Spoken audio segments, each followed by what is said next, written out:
Bien, vamos a empezar entonces. Y lo primero que quiero que veamos es que las eh, funciones seno y coseno son periódicas. Las funciones seno y coseno complejas son periódicas.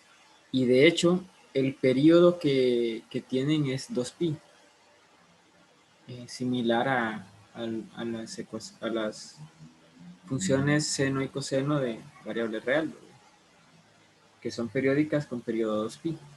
Bueno, para ver esto lo que vamos a hacer es usar el hecho de que la función exponencial compleja es periódica y el periodo de la función exponencial compleja es 2pi por i, recuerdan, ¿verdad? Bien, entonces, si yo tengo seno de z más 2pi, eh, podemos recordar de que, bueno, por definición de seno, sería e a la iz menos e a la menos iz sobre 2i, pero como aquí tengo z más 2pi, entonces sería e a la iz más 2pi menos e a la menos i por z más 2pi sobre 2i, ¿verdad? Bien, ¿qué voy a hacer ahora? Voy a multiplicar la i nada más y me va a quedar iz más 2pi por i. Y aquí menos iz menos 2pi por i. ¿De acuerdo? Entonces, ¿qué es lo que tengo acá? Bueno, aquí lo tengo, ¿verdad? E a la iz más 2pi por i y e a la menos iz menos 2pi por i. Como ya sabemos que la función exponencial compleja es periódica con periodo 2pi por i, entonces e a la iz más 2pi por i es lo mismo que e a la iz, ¿sí? Porque le estoy sumando aquí 2pi por i. Y e a la menos iz menos 2pi por i sería e a la menos iz, porque le sume o le reste, da igual, ¿verdad? El periodo siempre es 2pi por i, entonces si ahí tuviera más 4pi por i también, ¿verdad? ¿Sí? O menos 8pi por i, daría exactamente el mismo valor. Entonces, esto me da e a la iz y esto me da e a la menos iz. Y bueno, como me queda así, esto ya sabemos que por definición es el seno de z. Llegamos a la conclusión entonces que el seno de z más 2pi es lo mismo que el seno de z. Por lo tanto, vemos que la función es periódica, ¿sí?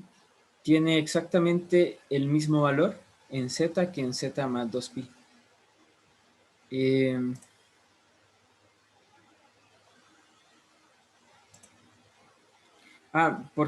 Bueno, preguntan aquí por qué esto es igual a e a la iz. Porque la función exponencial compleja es periódica y el periodo de la función exponencial compleja es 2pi por i. O sea, e a la iz más 2pi por i es lo mismo que e a la iz, ¿verdad? O a lo que tenga aquí más 2pi por i es exactamente e a la esto, ¿verdad? Si yo tengo e a la z cuadrado más 2pi por i, bueno, entonces eso sería e a la z cuadrada, ¿sí? ¿Me entiende? No sé si quedó claro eso.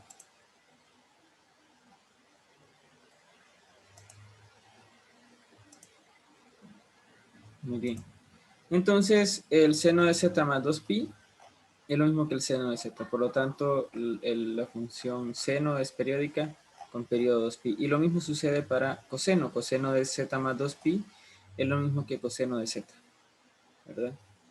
Entonces son periódicas. Otra cosa que quiero que veamos es la analiticidad. Eh, Recordemos que, para empezar, seno de z está definida en términos de estas exponenciales, ¿verdad? ¿Sí? Y bueno,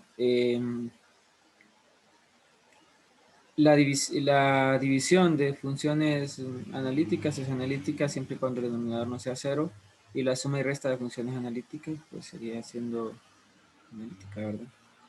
Entonces en este caso esta función es analítica y esta también. Por lo tanto, la resta también sigue siendo analítica. Y bueno, toda esta división es analítica. Por lo tanto, de hecho, la función seno de z es entera, porque como la exponencial es entera, ¿verdad? Entonces, como estas son funciones enteras, entonces seno de z también es una función entera. Es decir, seno de z es analítica en todo el plano complejo. ¿De acuerdo? Bien. ¿Qué más les puedo mencionar ahí?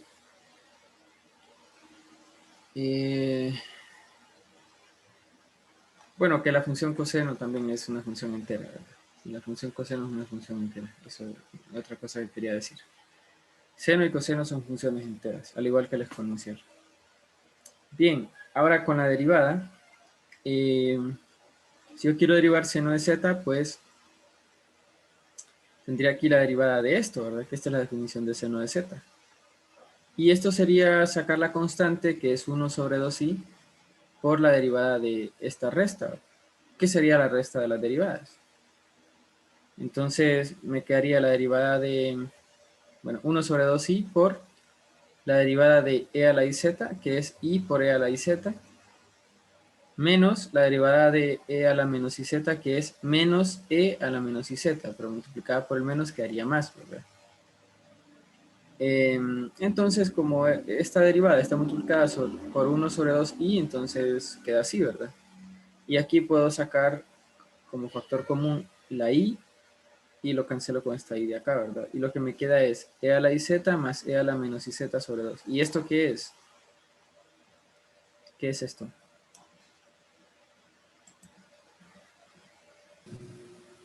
Coseno hiperbólico. Coseno. Es el coseno de z, ¿verdad? ¿Sí? Es la definición de coseno de z. ¿De acuerdo? Entonces, la derivada de seno de z es coseno de z. ¿Verdad? ¿Sí? Es coseno de z. Bien. Y lo mismo sucedería si, por ejemplo, yo quiero la derivada de coseno. Coseno es esto, ¿verdad? Coseno de z es esto. Si yo derivo esto, sería i a la iz menos i e a la menos iz sobre 2.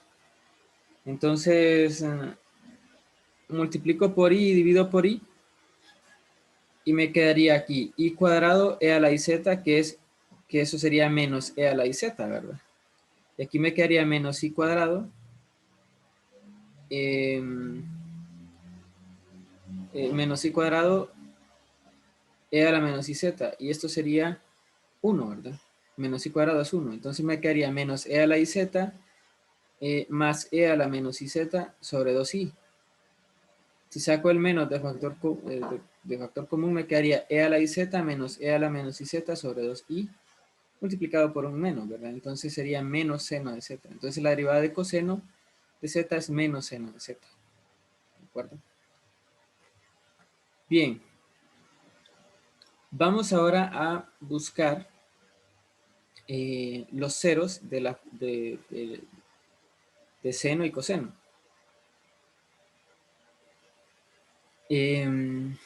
Vamos a ver dónde la función es cero, ¿verdad?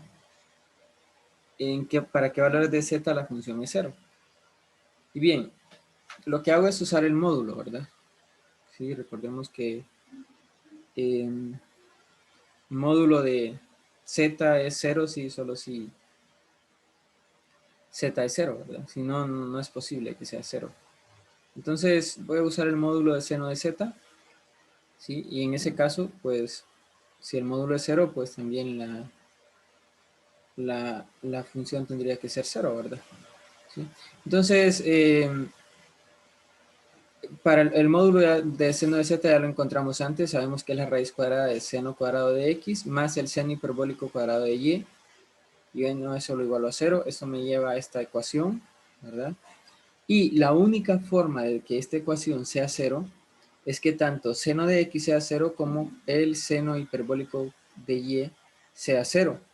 Porque, si se fijan, este es un número positivo y este es un número positivo, ¿verdad? Y es una suma. Entonces es imposible que esto sea 0, al menos que esto sea 0 y que esto sea 0. ¿De acuerdo? Entonces, estas dos cosas tienen que cumplirse a la vez. Que el seno de x sea 0 y que el seno hiperbólico de y sea 0. ¿De acuerdo? Entonces, ¿Dónde el seno de x es 0? Pues en x igual a npi, donde n es cualquier entero, eso ya lo conocemos, ¿verdad? ¿Sí? Para x igual a npi, el seno de x es 0. ¿Y dónde es el seno hiperbólico de y es 0? Bueno, sería solo en y igual a 0. Eso lo podemos ver de esta manera, ¿verdad? El seno hiperbólico de y sería e a la y menos e a la menos y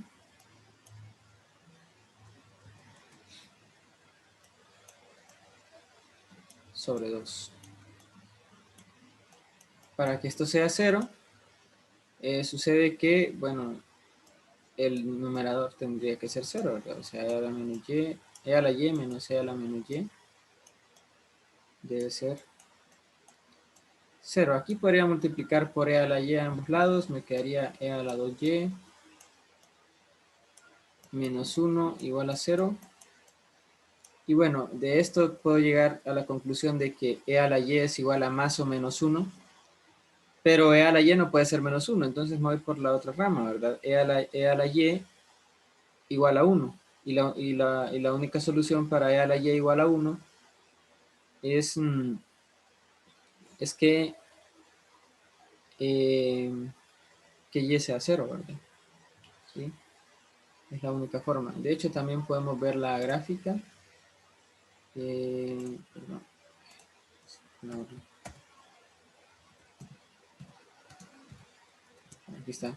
La gráfica de seno hiperbólico, el único 0 está aquí en 0. Entonces,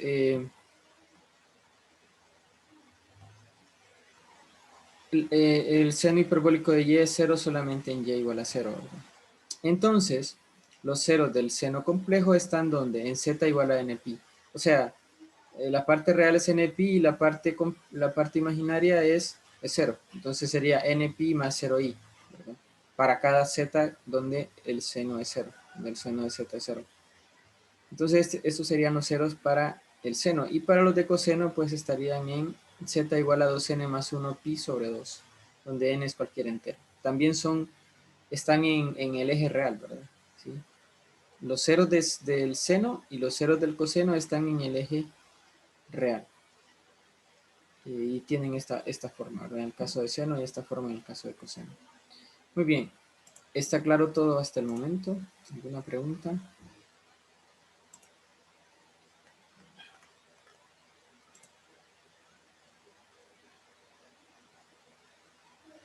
Bien. Bueno, vamos a pasar entonces a las funciones hiperbólicas complejas. ¿Sí? Ya hemos usado hasta el momento funciones hiperbólicas para poder operar ahí con las funciones eh, trigonométricas complejas, ¿verdad? Pero esas que usamos son las funciones hiperbólicas reales. Ahora vamos a ver las funciones hiperbólicas complejas. Y bueno, la definición es similar a la definición del seno hiperbólico y el coseno hiperbólico real. Y el seno hiperbólico complejo, el seno hiperbólico de z sería e a la z menos e a la menos z sobre 2, y el coseno hiperbólico de z sería, perdón, e a la z más e a la menos z sobre 2. ¿Sí? Esa es la definición. ¿De acuerdo? Similar a las de variable real, ¿verdad? Bien, ahora hay algunas diferencias, ¿verdad? Por ejemplo, las funciones hiperbólicas complejas son periódicas, mientras que las reales no. Aquí tenía, por ejemplo, el seno hiperbólico de x. Si yo, bueno, tenía el coseno y lo borré. Ahí está el coseno hiperbólico. Estas funciones no son periódicas, ¿verdad? No lo son. ¿De acuerdo? Y esto parece una parábola, pero no lo es, ¿verdad? Es una función hiperbólica. Bueno,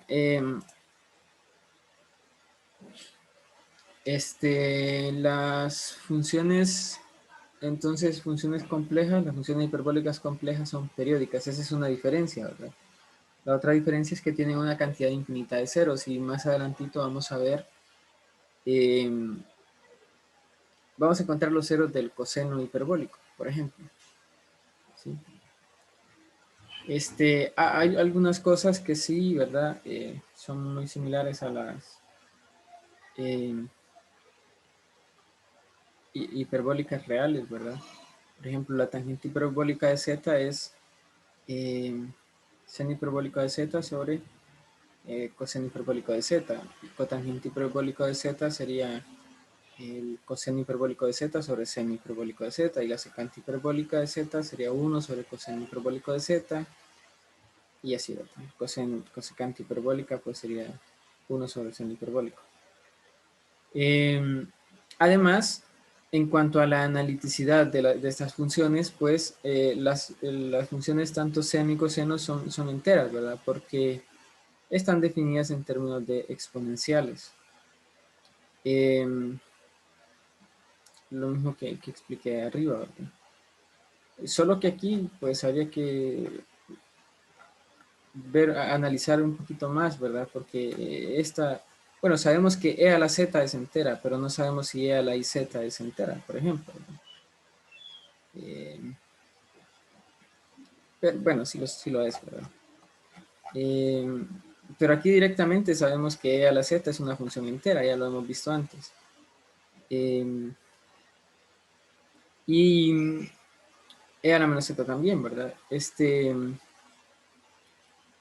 Recordemos que nunca puede ser cero. Entonces 1 entre e a la z, pues el denominador nunca es cero. Nunca es 0 más 0 y, ¿verdad? ¿Sí? Entonces,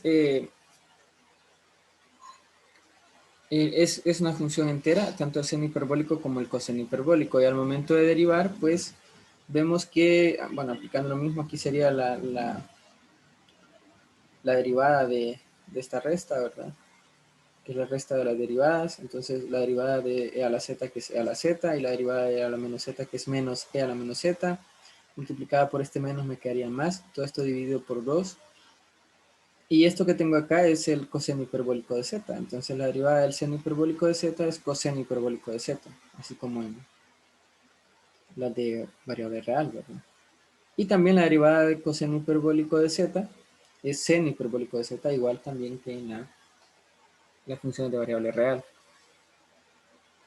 Otra cosa que quiero que veamos es la relación que hay entre, que podemos encontrar entre el seno, entre el coseno hiperbólico y el coseno, o el seno hiperbólico y el seno, ¿verdad? Por ejemplo, si yo tengo el seno hiperbólico de iz, ¿sí? Entonces sustituiría, ¿verdad? Aquí seno hiperbólico, que es esto, sería e a la iz, ¿verdad? Menos e a la menos iz sobre 2. ¿Qué voy a hacer ahora? Pues voy a multiplicar por i y dividir por i. ¿Para qué hago esto? Bueno, porque al escribirlo así, como lo ven acá, pues esta es la i que estaba multiplicada, ¿verdad? Entonces, esto que tengo acá dentro de los paréntesis, ¿qué es? Bueno, aquí lo tengo ya, ¿verdad? Esto que está dentro de los paréntesis es el seno de z, ¿de acuerdo? Es el seno de z. Entonces, llego a la conclusión de que el seno hiperbólico de iz es lo mismo que i por el seno de z, ¿de acuerdo? Y si yo multiplico por menos i a ambos lados, puedo llegar a esta otra relación, ¿verdad? Aquí me quedaría menos i seno hiperbólico de iz y aquí menos i cuadrado, que es 1. Entonces seno de z es igual a menos i seno hiperbólico de iz. Y aquí tengo algunas otras relaciones, ¿verdad? Como por ejemplo que el seno hiperbólico es igual a... Bueno, esta es una... Permítanme.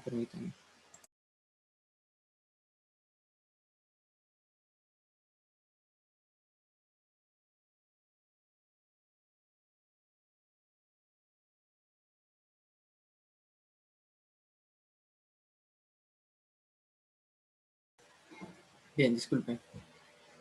El seno hiperbólico de z sería menos i por el seno de iz, el coseno de z, que sería igual que el coseno hiperbólico de iz,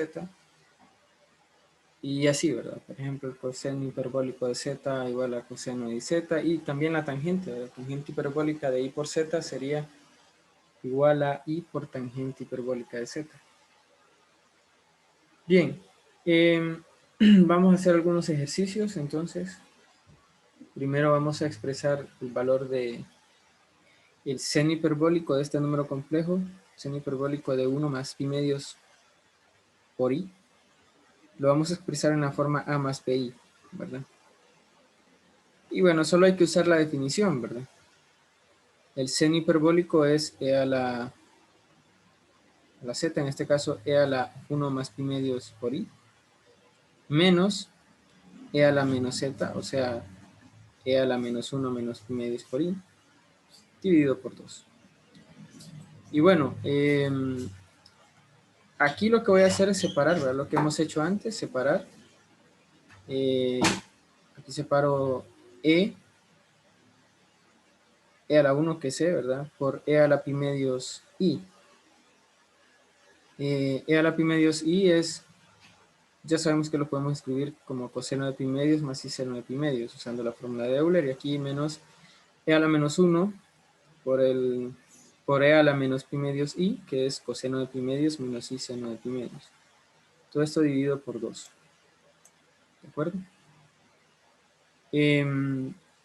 Entonces lo que tengo acá como coseno de pi medios es 0, seno de pi medios es 1, entonces me queda e por i menos e a la menos 1 por menos i, bueno, o sea, más e a la menos 1 por i, ¿verdad? Todo esto sobre 2. Aquí puedo observar que puedo sacar factor común i y me queda esto. Y esto, e a la 1 más e a la menos 1 sobre 2 es el coseno hiperbólico de 1, ¿verdad? Aquí estaríamos hablando ya de una función real, ¿verdad? Entonces eso lo podemos calcular ahí en nuestra calculadora, el coseno hiperbólico de 1. Entonces sería i por el coseno hiperbólico de 1, que es lo mismo que 1 o aproximadamente 1.543 i. Otra cosa que vamos a hacer es expresar el valor del seno hiperbólico de pi medios i en la forma a más bi. Claro, podemos hacer todo esto que hicimos acá, ¿verdad? Usar la definición, usar la fórmula de Euler, todo eso, pero podemos hacerlo de una manera más rápida, más directa. Siempre tratamos de buscar este tipo de atajos, ¿verdad? Y lo que vamos a hacer es usar estas propiedades que tenemos acá. Por ejemplo, yo sé que el seno hiperbólico de i por z, ¿dónde están? El seno hiperbólico de iz es lo mismo que i seno de z, ¿verdad? Entonces, eso es lo que voy a usar. Me adelanté mucho, aquí está. Seno hiperbólico de pi medios i es lo mismo que i por pi medio, ¿verdad? Entonces, es como tener el seno hiperbólico de iz, donde z es pi medios. Eso sería igual a i por el seno de z. Y z es pi medios, entonces i por el seno de pi medios, que es 1, ¿verdad? Entonces esto sería igual a, ahí, el seno hiperbólico de pi medios por i es lo mismo que i. ¿De acuerdo? Sin necesidad de hacer todo lo que hicimos antes, ¿verdad? Claro, eso es para cuestiones bien específicas. No sé si está claro hasta el momento. O no sé si hay alguna pregunta.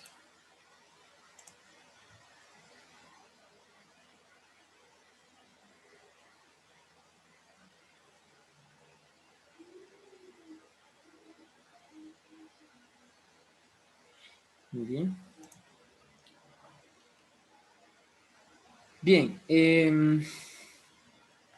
Vamos a resolver ahora una ecuación. Vamos a encontrar todos los valores complejos que satisfagan esta ecuación. Seno hiperbólico de z igual a menos 1.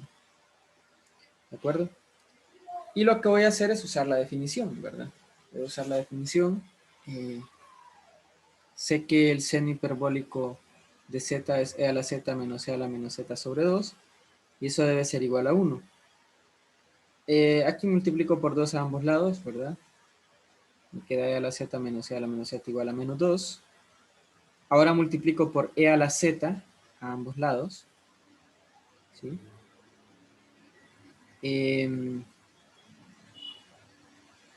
Y lo que tengo es e a la 2z menos 1 igual a menos 2 e a la z. Y e a la menos z por e a la z es 1, ¿verdad? Escribo igualo todo a 0, me queda de esta manera, e a la 2z más 2e a la z menos 1 igual a 0. Aquí vemos que esto tiene la forma de una ecuación cuadrática, entonces hacemos u igual a e a la z, y como u es igual a e a la z, aquí me quedaría u cuadrado más 2u menos 1 igual a 0, y los resultados para u son menos 1 más o menos raíz de 2. ¿Sí? Bien. Entonces lo que voy a hacer ahora es igualar, ¿verdad? Igualar, ¿quién es u? U es e a la z, entonces e a la z sería igual a menos 1 más raíz de 2, y e a la z también sería menos 1 menos raíz de 2. ¿Sí?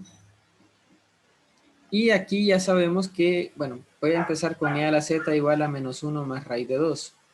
Yo sé que la solución de esta ecuación es que z sea igual al logaritmo de menos 1 más raíz de 2. Eso lo vimos cuando definimos el logaritmo, ¿verdad? ¿Sí? O sea, puede parecer algo trivial, pero es algo que como estamos ahora con exponencial compleja y logaritmo complejo, pues no lo sabíamos, ¿verdad? Entonces, por eso en la definición del logaritmo ahí vimos que en efecto las soluciones de esta ecuación pasan porque z sea igual al logaritmo de este número. Entonces, calculo el logaritmo de menos 1 más raíz de 2, y bueno, el logaritmo de menos 1 más raíz de 2 sería el logaritmo del módulo de este número, más i por el argumento de menos 1 más raíz de 2. Menos 1 más raíz de 2, como raíz de 2 es mayor que 1, entonces esto es positivo, ¿verdad? Entonces está en el eje x positivo, y más o menos estaría como por acá, ¿verdad? ¿Sí? Entonces el argumento principal sería 0. Y el argumento en general sería 2nπ, 0 más 2nπ, que es 2nπ. Y aquí el módulo de esto pues sigue siendo menos 1 más raíz de 2, ¿verdad? O el valor absoluto, porque recuerden que tendríamos la parte real, que es menos 1 más raíz de 2 elevado al cuadrado, más la parte imaginaria, que es 0 al cuadrado. Y bueno, la raíz de eso. Entonces tengo la raíz de menos 1 más raíz de 2 elevado al cuadrado. Entonces eso sabemos que es el valor absoluto de menos 1 más raíz de 2. Pero como este es positivo, entonces queda igual, ¿verdad? Y este sería uno de los resultados para z. A los infinitos resultados para z, ¿verdad? Y por otro lado, como e a la z también es igual a menos 1 menos raíz de 2, entonces z es igual al logaritmo de menos 1 menos raíz de 2. Y tengo esto, logaritmo base de menos 1 menos raíz de, el módulo de menos 1 menos raíz de 2 más i. El argumento en este caso, como este es un número negativo, ¿verdad? Este es un número negativo, entonces sería el argumento principal es pi y el argumento en general es pi más 2nπ. Y en este caso, pues sería el módulo, sería raíz cuadrada de menos 1 menos raíz de 2 elevado al cuadrado, o sea, valor absoluto de menos 1 menos raíz de 2, que es 1 más raíz de 2. ¿Verdad? Entonces, esos serían los valores en los cuales el seno hiperbólico de z es igual a menos 1. Todos estos valores son infinitos. Aquí n es cualquier entero, ¿verdad? Bien, antes de seguir quiero saber si está todo claro hasta este punto.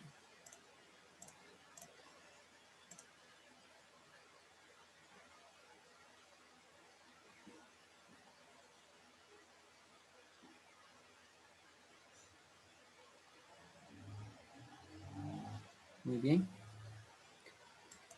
Excelente. Bien.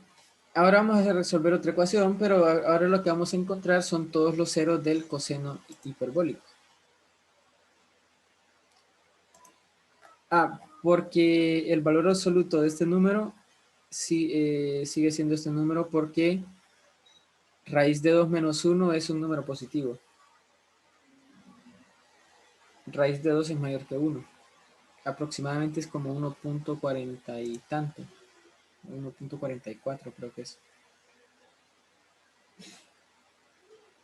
No sé si quedó claro ahora.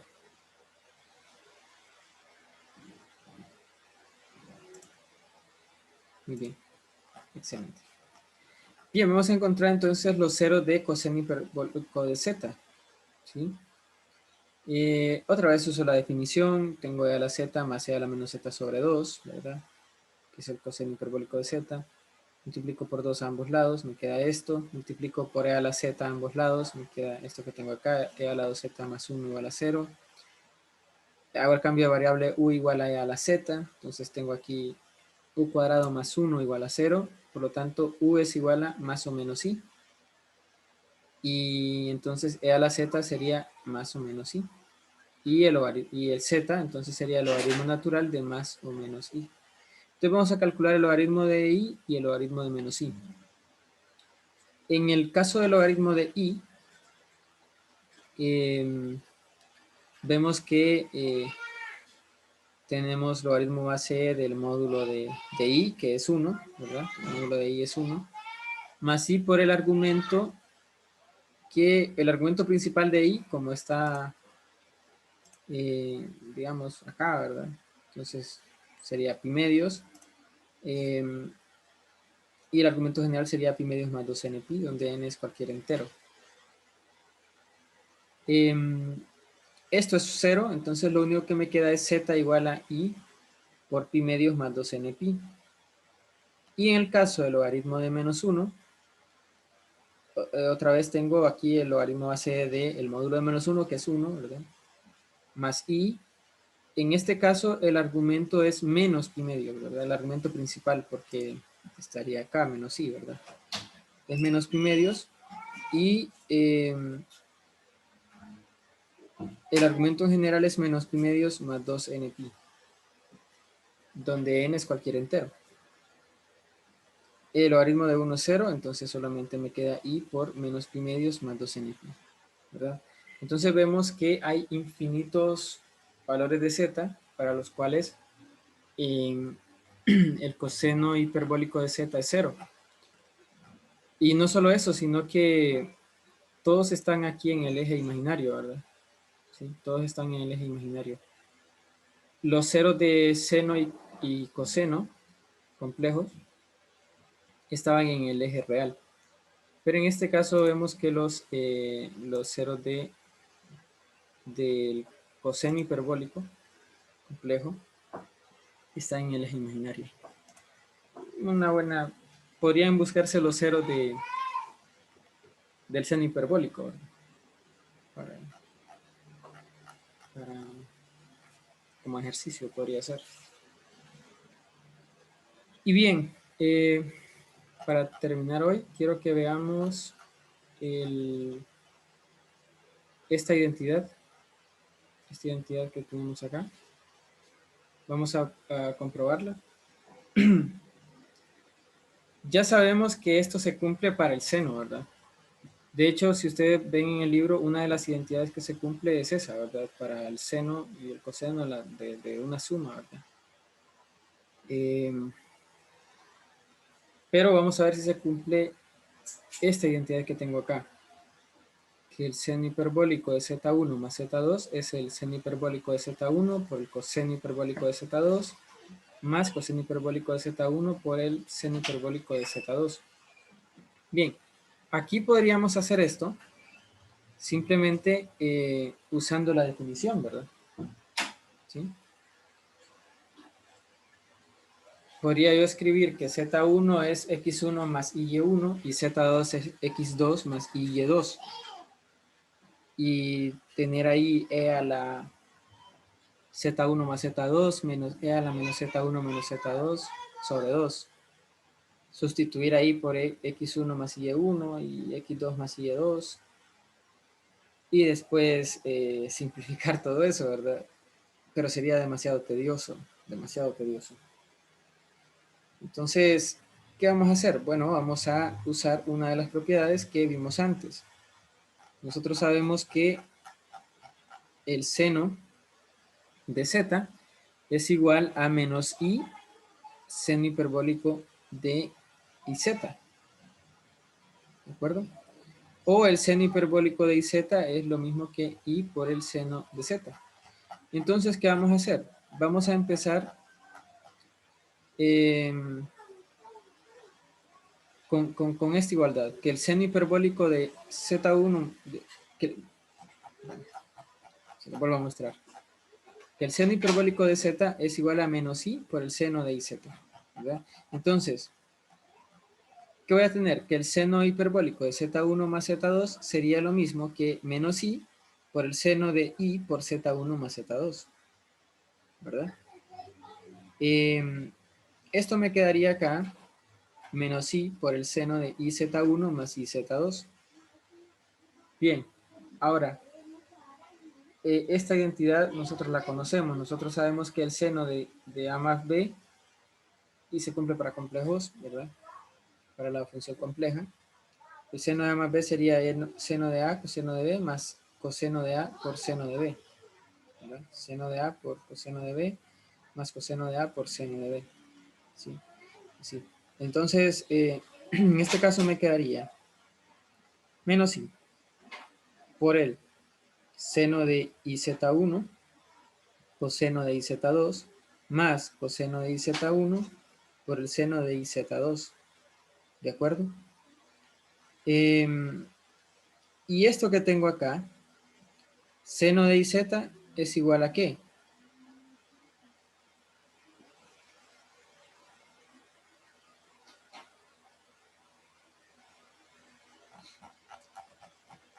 ¿A qué es igual el seno de iz? A menos i seno hiperbólico de iz, ¿verdad? ¿Sí? Perdón. Seno de iz, ¿dónde está? Aquí está. Seno de iz, bueno, aquí si multiplico ambos lados por i, me quedaría i seno hiperbólico de z, ¿verdad? Y aquí me quedaría menos i cuadrado, que es 1. Entonces seno de iz sería igual a i por seno hiperbólico de z. ¿De acuerdo? Seno de iz es igual a i por el seno hiperbólico de z. Entonces, lo que yo tengo aquí es seno de iz, 1 sería i por el seno hiperbólico de z1. Y también tenemos por acá que el coseno de iz es igual al coseno hiperbólico de z. ¿Lo ven? Entonces aquí coseno de iz2 sería lo mismo que coseno hiperbólico de z2. Aquí coseno de iz1 sería el coseno hiperbólico de z1 y seno de iz2 sería i por el seno hiperbólico de z2.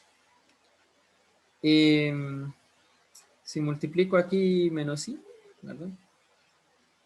Por esta i me quedaría menos i cuadrado, que es 1, y aquí también menos i cuadrado, que es 1. Entonces me queda simplemente esto, que el seno hiperbólico de z1 más z2 es igual al seno hiperbólico de z1 por el coseno hiperbólico de z2 más coseno hiperbólico de z1 por el seno hiperbólico de z2. Y nos resultó mucho más fácil hacerlo con estas propiedades que hacer toda la expansión con la definición, ¿verdad? Se podría, pero es más tedioso. Bien, ¿está claro todo esto hasta acá?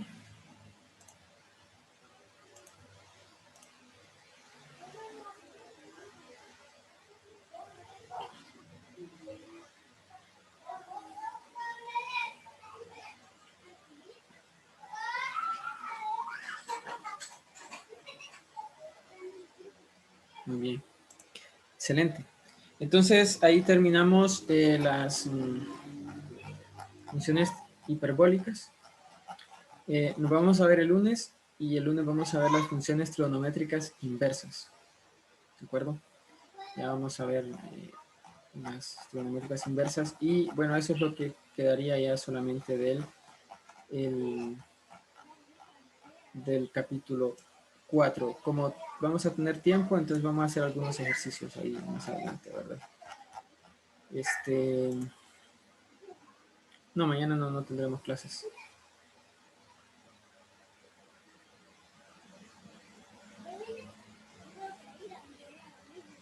Bien, entonces